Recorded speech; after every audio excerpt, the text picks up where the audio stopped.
Welcome, everyone. My name is Shane McGuire, and I'm one of the admissions officers here at Vanderbilt University. Welcome to today's virtual information session. So I'm going to start with this slide here.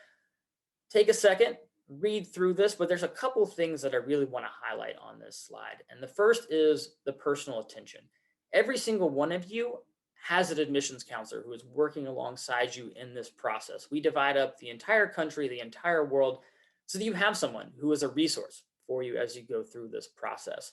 We also want to make sure that your application is getting the attention that it deserves. You're putting lots of time and energy into this application. We want to make sure that we're putting time and energy into reviewing that application. So we guarantee that every application gets at least 2 reviews in our process, and many may get more as they go through a scholarship process or committee process. We're definitely giving your application the attention that it deserves. The second thing I always like to highlight is that we are looking for reasons to admit. Now, you may have looked up our acceptance rate, you may have seen that on our website, and you're like, I don't know if I actually buy that or not. It seems like you enjoy saying no to students.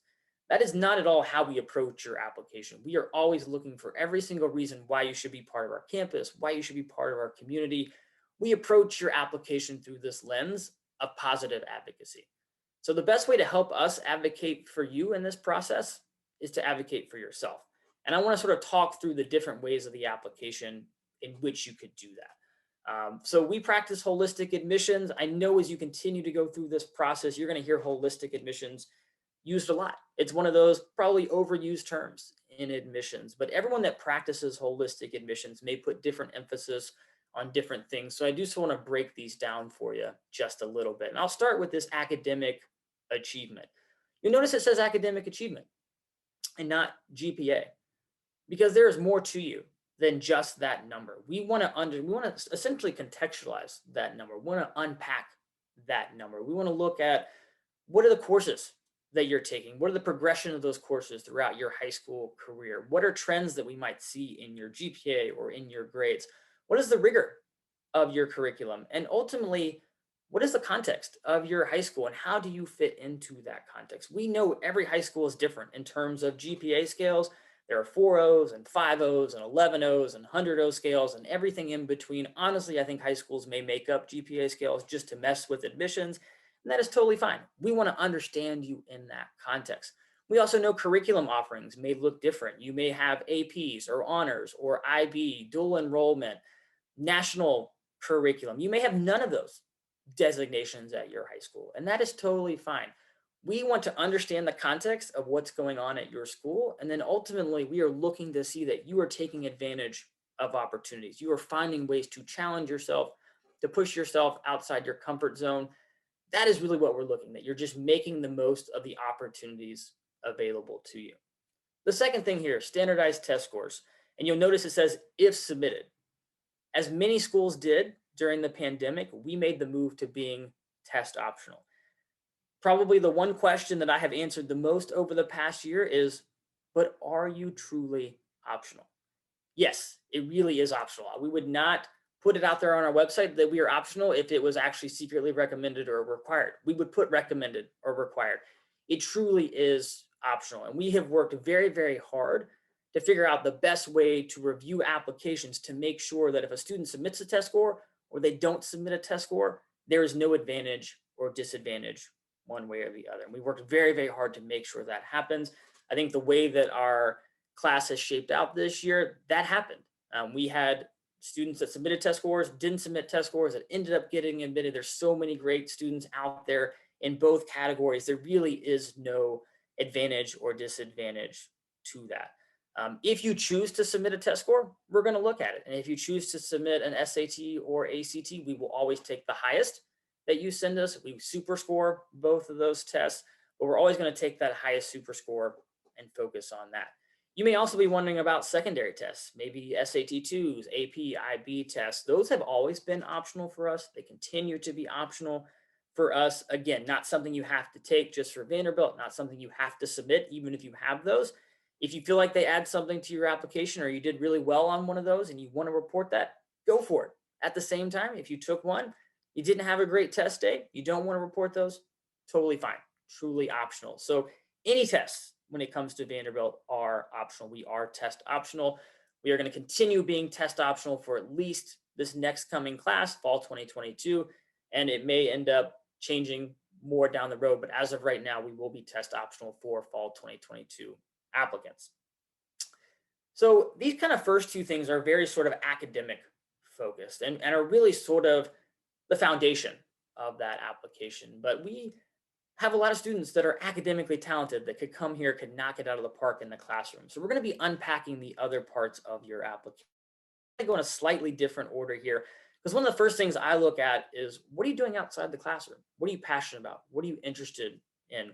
Where are you spending your time and energy? So what are your extracurricular activities, leadership, engagement, and anything that you're doing outside the classroom can absolutely count here. And we're always looking for depth of involvement in the things that you're doing. So this could be school clubs or organizations, could be sports or music, could be things in your community. Maybe it's community service initiatives that you are a part of. Maybe it's a job or internship. Maybe it's at-home responsibilities. Basically anything that is not academic, not in the classroom, or not while you're sleeping can count as an extracurricular activity. And when you sit down to fill out that application, this is not a time to hold back. This is a time to brag on yourself, talk about your achievements, your accomplishments, your awards. We want to know those things. So certainly do not hold back when you fill out that application. Letters of recommendation, we ask for 3, 1 coming from a school counselor and 2 coming from teachers in your core academic subjects. The school counselor is again kind of giving us more of this contextual view, sort of this big picture view of you.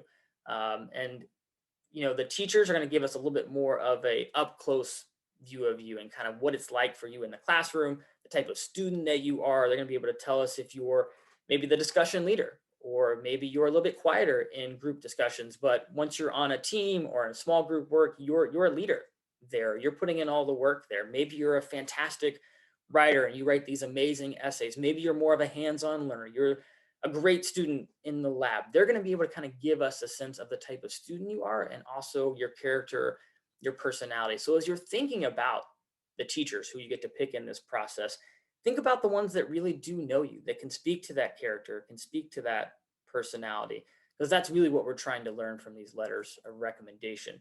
3, it's all that's required. We get a lot of questions about, should I submit more letters?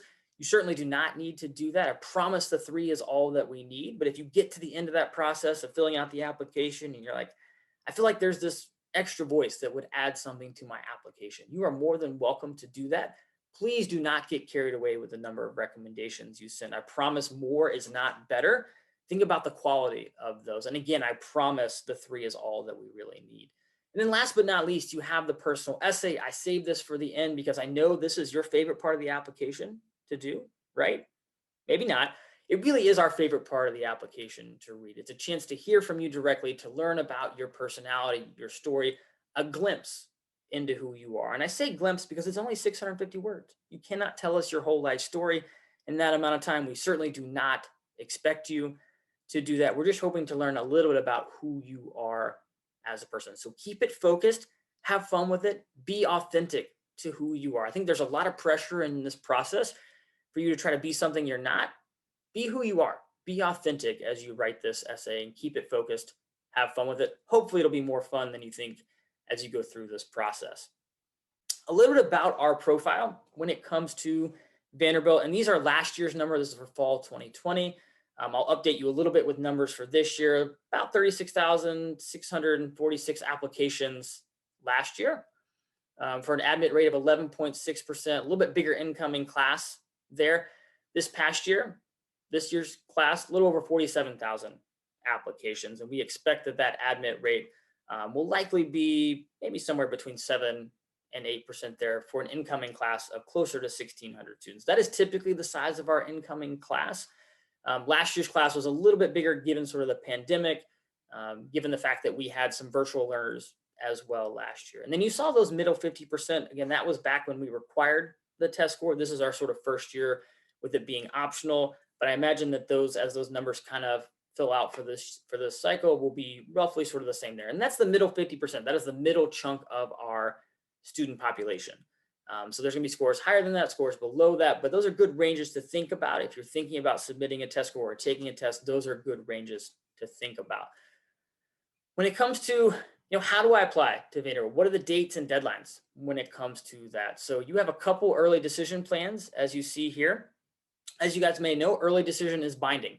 It's something you do at one school. If admitted, you're expected to attend. So it has that binding component to it. Really, the difference between these plans is the date. So you see that November 1st for early decision 1, you find out by mid-December. Early decision 2 is January 1st, you find out by mid-February. If you choose to apply early decision, we are going to give you that upfront yes or no answer in the process. Some schools may defer you to regular decision. They may waitlist out of that process. We are going to give you a definitive yes or no answer. If you're not ready to make that commitment, you're not ready to sort of take that plunge for early decision, you also have the regular decision deadline, January 1st. You find out typically late March, and you have until May 1st to make that decision. If you apply regular decision, the answer could be yes, no, or waitlist there. And I will tell you that we do actively use that waitlist. Roughly, 9 to 10% of our incoming class comes in off the waitlist. So if you end up with that decision, it's the end of the road for you in the process.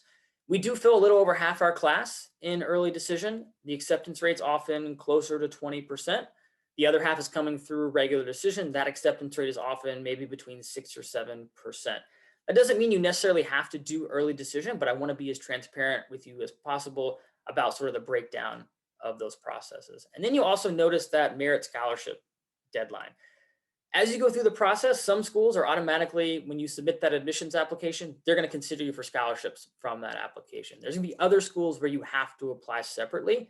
Vanderbilt is one of those where you do have to apply separately. The deadline for our scholarships is December 1st. So make sure you're aware of those dates. I certainly do not want you to miss out on applying for free money. And then really the last thing to talk about is our huge commitment to affordability. We know this is a big issue in higher education.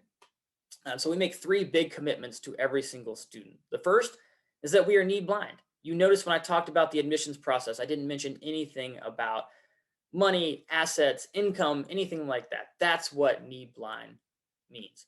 The second is that we meet 100% of your demonstrated needs. So that's going to be calculated by 2 forms that you send our financial aid office, the FAFSA, the CSS profile.